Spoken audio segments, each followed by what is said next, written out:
अवैध निर्माण के रास्ते भारत पर कब्जा करने की साजिश। मस्जिद कब्रिस्तान की आड़ में भारत पर कब्जा करने की साजिश।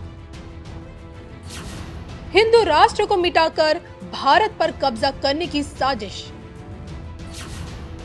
बुलडोजर को बदनाम करके भारत पर कब्जा करने की साजिश। भारत विरोधी अवैध निर्माण साजिशों का पर्दाफाश। सच क्या है? धर्म ज्ञान पर सुनिए वकील बाबू अश्विनी उपाध्याय की बड़ी बात। भारत पर कब्जा करने की बहुत बड़ी साजिश चल रही है और आज ये अखबार में भी आया हुआ है। आज के अखबार की एक खबर है कि झारखंड में बहुत बड़े पैमाने पे मज़ारें बन रही हैं, दरगाह बन रहा है, पक्का कब्रिस्तान बन रहा है, चर्च बन रहा है, मिशनरी स्कूल बन रहा है, हॉस्पिटल बन रहा है। और ये कहाँ बन रहा है? सार्वजनिक स्थानों पे, ऊसर जमीन पे, बंजर जमीन पे, खेल के मैदान के ऊपर, नदियों के किनारे, पहाड़ियों की जो जगह होती है वहाँ पे, जो जंगल पड़े होते हैं वहाँ पे।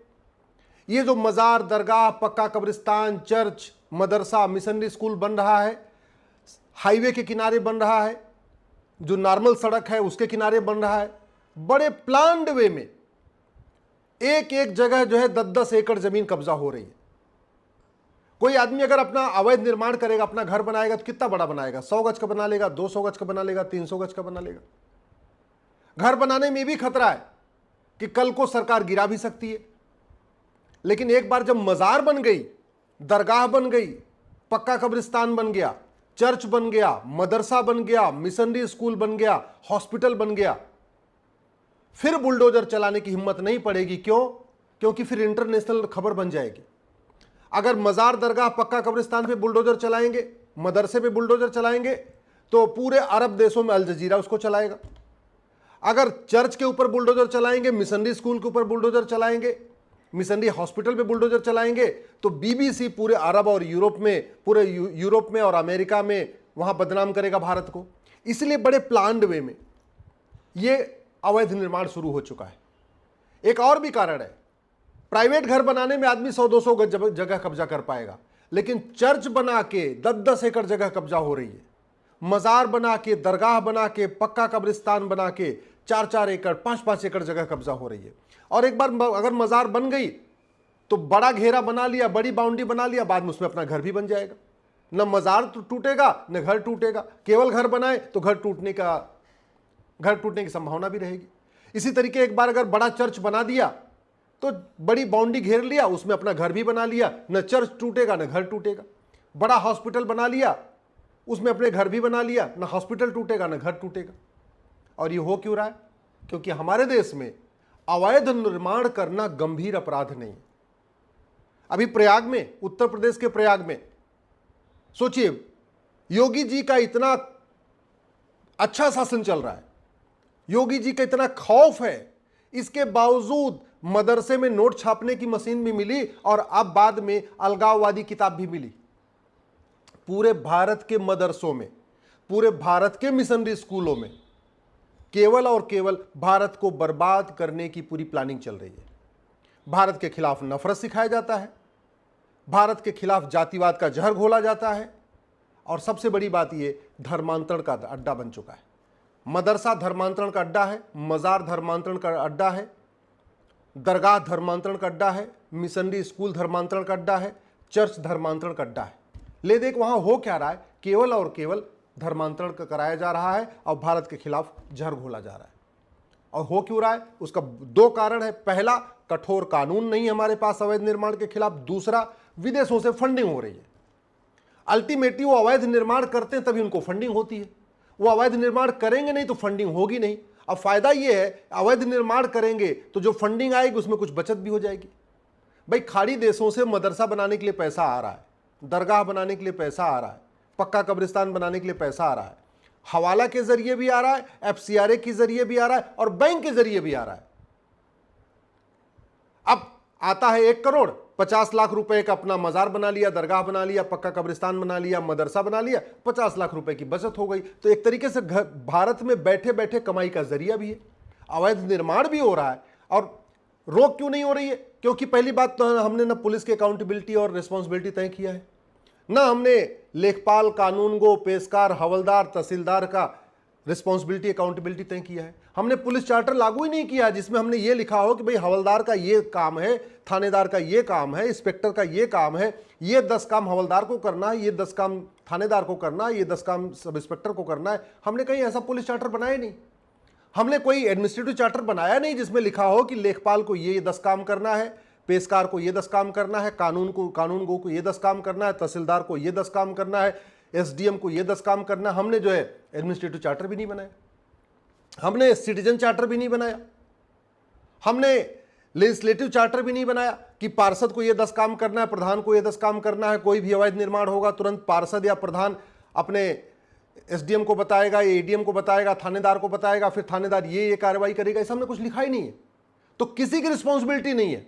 अवैध निर्माण होता जा रहा है, पार्षद के सामने अवैध निर्माण हो रहा है, प्रधान के सामने अवैध निर्माण हो रहा है, विधायक को भी पता है अवैध निर्माण हो रहा है, सांसद को भी पता है अवैध निर्माण।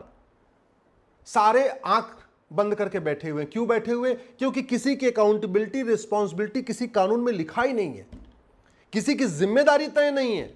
अवैध निर्माण करने के लिए होने के लिए कोई जिम्मेदार नहीं है। अवैध निर्माण रोकना न किसी की रिस्पॉन्सिबिलिटी न किसी की अकाउंटेबिलिटी है, और अवैध निर्माण करना कठोर कानून नहीं है। भाई बाकी भारत में तो अवैध निर्माण होता जा रहा, कुछ नहीं होता। यूपी में भी क्या होता है, मैक्सिमम बुलडोजर चला दिया जाता है। अवैध निर्माण करने वाला कोई जेल गया क्या? किसी अवैध निर्माण करने वाले की 100% संपत्ति जब्त करने के लिए हमारे पास कोई कानून है क्या? नहीं। अवैध निर्माण करने वाले की सिटीजनशिप खत्म करने के लिए हमारे पास कोई कानून है क्या? नहीं। अवैध निर्माण करने वाले को 10-20 साल की जेल में भेजने के लिए कानून है क्या? नहीं। अवैध निर्माण करने वालों की मदद करने वाला को कोई कानून है क्या? नहीं। तो हो क्या रहा है, आज आपने जो खेल का मैदान है या पार्क है या ऊसर है या बंजर है या चारागाह है या हाईवे के किनारे जमीन है या रेलवे के किनारे की जमीन है या नदियों के किनारे की जमीन है या पहाड़ियों के किनारे की जमीन है, उस पर आपने जो भी अवैध निर्माण कर लिया तो 10-15 साल के बाद वो आपके कागज में उसकी एंट्री हो जाएगी। क्योंकि जैसे अगली चकबंदी हो जाएगी, आज आपने बनाया उस रकबा नंबर पे, उस खसरा नंबर पे कुछ नहीं है, लेकिन 10 साल के बाद, 15 साल के बाद जब अगली चकबंदी हो जाएगी तो ये लिखा जाएगा खाता नंबर ये पे, ये जमीन नंबर ये पे, खसरा नंबर पे ये दरगाह बना हुआ, ये मस्जिद बनी हुई, ये मदरसा बना हुआ, और पक्का हो जाएगा। एक बार आपने मजार बना लिया, दरगाह बना लिया, पक्का कब्रिस्तान बना लिया, फिर आप धीरे धीरे वहां बिजली का कनेक्शन भी ले सकते हैं, पानी का कनेक्शन भी ले सकते हैं, आप वहां के एड्रेस पे आधार भी बनवा सकते हैं। फिर तो आप वहीं के एड्रेस पे जो अवैध है सारे डॉक्यूमेंट भी बनवा सकते हैं। अब खेल पूरा क्यों चल रहा है? क्योंकि हमारे देश में न अवैध निर्माण करना गंभीर अपराध, न फर्जी डॉक्यूमेंट बनवाना गंभीर अपराध, न फर्जी बिजली का कनेक्शन लेना गंभीर अपराध, न फर्जी पानी का कनेक्शन लेना गंभीर अपराध, न हमारे पास पुलिस चार्टर है कि पुलिस की रिस्पॉन्सिबिलिटी, ड्यूटी एक फिक्स की जाए कि भैया हवलदार को ये रोकना है, थानेदार को ये काम करना है और सब इंस्पेक्टर को ये काम करना है। न हमने लेखपाल, कानूनगो, पटवारी, तहसीलदार, एसडीएम, एडीएम की हमने कोई रिस्पॉन्सिबिलिटी, अकाउंटेबिलिटी फिक्स किया। पार्षद, प्रधान केवल लूटने खाने में मस्त हैं, डिवाइड एंड रूल में मस्त हैं, वो सुबह से लेकर शाम तक नोट और वोट की चिंता करते हैं। उनको भी इस बात की चिंता नहीं कि उनके क्षेत्र में कितना अवैध निर्माण हो रहा है, और अवैध निर्माण अगर रोकते भी हैं तो पैसा आ जाता है। भाई जहां करोड़ों रुपए मजार, दरगाह, मदरसा बनाने के लिए आता है, चर्च बनाने के लिए आता है, मिशनरी स्कूल बनाने के लिए आता है, तो वहां अलग से 10-20 लाख का बजट ये भी आता है कि हवलदार का कैसे मुंह बंद करना है, थानेदार का कैसे मुंह बंद करना है, पेशकार का मुंह बंद करने के लिए क्या करना है, अपना कानूनगो का मुंह बंद करने के लिए क्या करना है, तहसीलदार का मुंह बंद करने के लिए क्या करना है। तो पैसा दे दे के सबका मुंह बंद कर दिया जा रहा है। इसलिए मैं कह रहा हूं ये घटिया कानून भारत को बर्बाद कर देगा, देखते देखते बर्बाद कर देगा। और जब कल को काउंटिंग होगी, जनगणना होगी, तो याद रखिएगा जनगणना में ये भी काउंटिंग होती है कि कितने मंदिर हैं, कितनी मस्जिद है और कितने चर्च हैं। अगली जनगणना में ये पता चलेगा कि भारत में मंदिर कम है, चर्च ज्यादा है और मस्जिद ज्यादा है। मैं आपको गारंटी के साथ कहता हूं, जिस तरीके से अवैध रूप से मजार बन रही है, दरगाह बन रही है और आपका चर्च बन रहा है, मस्जिद बन रही है, अगली जनगणना में मंदिर से ज्यादा भारत में चर्च पाए जाएंगे, मंदिर से ज्यादा भारत में आपके मस्जिदें मिलेंगी। और फिर जब ये मिल गया, फिर तो आप इंटरनेशनली कह सकते हो कि देखो भैया भारत हिंदू राष्ट्र कैसे हो सकता है, भारत में तो मंदिर से ज्यादा चर्च है, भारत में हिंदू से ज्यादा, मंदिर से ज्यादा तो जो है आपकी मस्जिद है, तो आप हिंदू राष्ट्र कैसे बना लोगे। हिंदू राष्ट्र तो छोड़िए, भारत बहुत बड़ी बर्बादी की तरफ जा रहा है क्यों? क्योंकि हमने घटिया कानूनों को बदला ही नहीं है। फंडिंग को हमने, अवैध जो फंडिंग आ रही है उसके खिलाफ कठोर कानून नहीं बनाया है, अवैध निर्माण के खिलाफ कठोर कानून नहीं बनाया। हमने यूनिफॉर्म बैंकिंग कोड आज तक लागू नहीं किया, यूनिफॉर्म पुलिस कोड आज तक लागू नहीं किया, यूनिफॉर्म जुडिशियल कोड आज तक लागू नहीं किया, यूनिफॉर्म एडमिनिस्ट्रेटिव कोड लागू नहीं किया, हमने सिटीजन चार्टर लागू नहीं किया, पुलिस चार्टर लागू नहीं किया, जुडिशियल चार्टर लागू नहीं किया। भारत में जो अवैध निर्माण चल रहे हैं इसको हमने गंभीर अपराध घोषित नहीं किया। और सबसे बड़ी बात, मजार, दरगाह और पक्का कब्रिस्तान बनाना हराम है।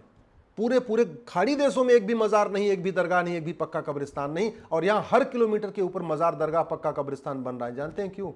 ये कोई छोटी छोटी बात नहीं है, अनजाने में नहीं बन रहा है, इस साजिश के अंतर्गत बन रहा है। अगली जनगणना में मंदिर से ज्यादा मजार, दरगाह, मस्जिद हो जाए, मंदिर से ज्यादा चर्च हो जाए, जिससे हम इंटरनेशनली कह सकें कि भारत में तो इतने क्रिश्चियन रहते हैं, भारत में तो इतने मुस्लिम्स रहते हैं। इसलिए हिंदू राष्ट्र का सपना हमेशा हमेशा के लिए खत्म करने के लिए बड़े प्लान्ड वे में अवैध निर्माण हो रहा है।